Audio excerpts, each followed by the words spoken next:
News states में आपका स्वागत है। आज की मुख्य खबरें कुछ इस प्रकार। देश में कोरोना वायरस पे काबू रफ्तार से बढ़ रहा है। संक्रमितों की संख्या में हर दिन इजाफा हो रहा है। बीते 24 घंटों में देश में कोरोना महामारी के 2,71,202 मामले सामने आए। वहीं कोरोना की चपेट में आकर 314 लोगों की मौत हो गई है। कोरोना के साथ साथ देश में तेजी से कोरोना वायरस का ओमिक्रॉन वेरिएंट भी फैल रहा है। देश में ओमिक्रॉन संक्रमितों का आंकड़ा बढ़कर 7,743 पहुंच गया। भारत में कोरोना महामारी के खिलाफ लड़ाई से आज सबसे तेज रफ्तार से टीकाकरण किया जा रहा। आज इस टीकाकरण के 1 साल पूरे हो गए और इस 1 साल के दौरान देश में कोरोना रोधी टीके की करीब 156 करोड़ से अधिक खुराक लोगों को लगा दी गई है।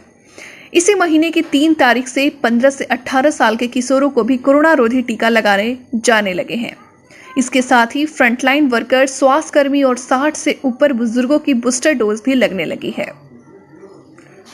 कोरोना के बढ़ते मामले के बीच शनिवार को राहत की बड़ी खबर मिली। तीसरी लहर की शुरुआत से संक्रमित के मिलने की संख्या अधिक थी, लेकिन पहली बार जितने पॉजिटिव मिले उससे ज्यादा लोग स्वस्थ हुए।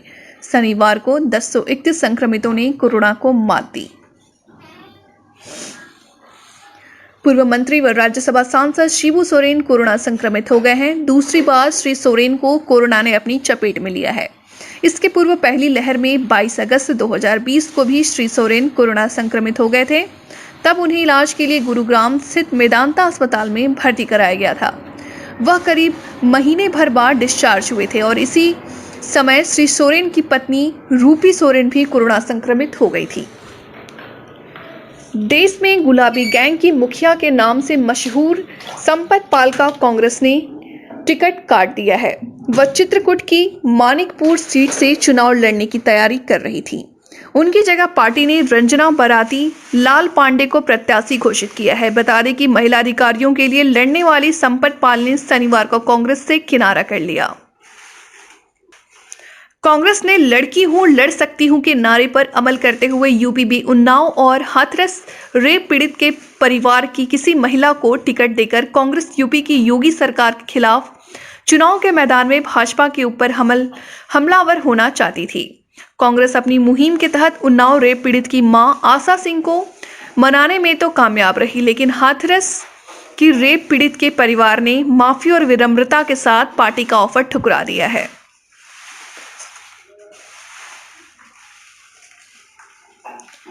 पीएलएफआई सुप्रीमो दिनेश गोप को हथियार सप्लाई व उसके लेवी के पैसे का इन्वेस्टमेंट के मामले की जांच जारी है। अब तक की जांच में यह बात सामने आई है कि दिनेश गोप और निवेश पोद्दार का दिल्ली से कनेक्शन है। दोनों का वहां कई लोगों से संपर्क है। यह भी कहा जा रहा है कि दिल्ली में एक बड़े राजनेता के यहां तैनात एक पुलिसकर्मी से दिनेश गोप की नजदीकी है। इससे संपर्क पर दिनेश गोप खुद के सरेंडर कराने की योजना बना रहा है। पश्चिमी विक्षोभ और प्रति चक्रवात गुजर चुके हैं। हालांकि रात की अपेक्षा दिन कुछ ठंडा महसूस हो रहा है।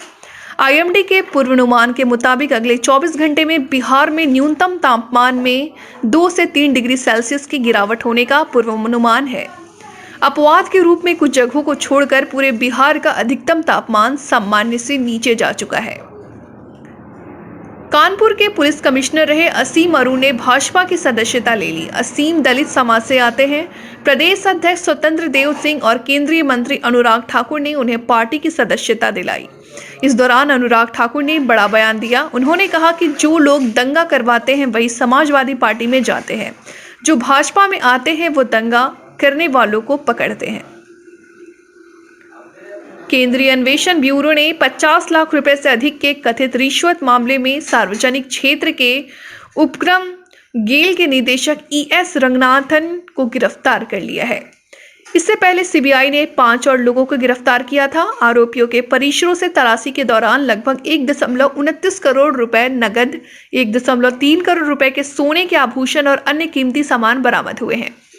कुछ देर में सभी आरोपियों को कोर्ट में पेश किया जाएगा।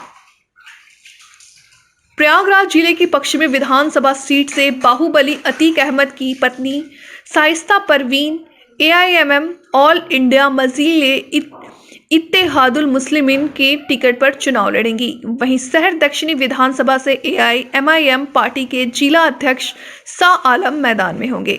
इसकी जानकारी पार्टी जिला अध्यक्ष शाह आलम ने दी।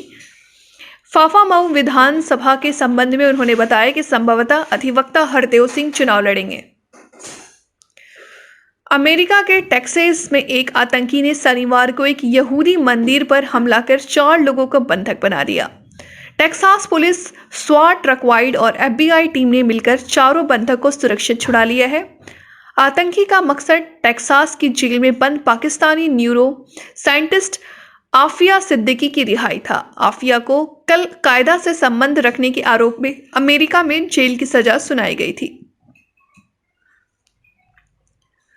दिग्गज कार निर्माता कंपनी मारुति सुजुकी ने 2022 के पहले महीने में ही ग्राहकों को बड़ा झटका दिया। मारुति सुजुकी ने अपने कई कार मॉडलों के दाम 4.3% तक बढ़ा दिए हैं।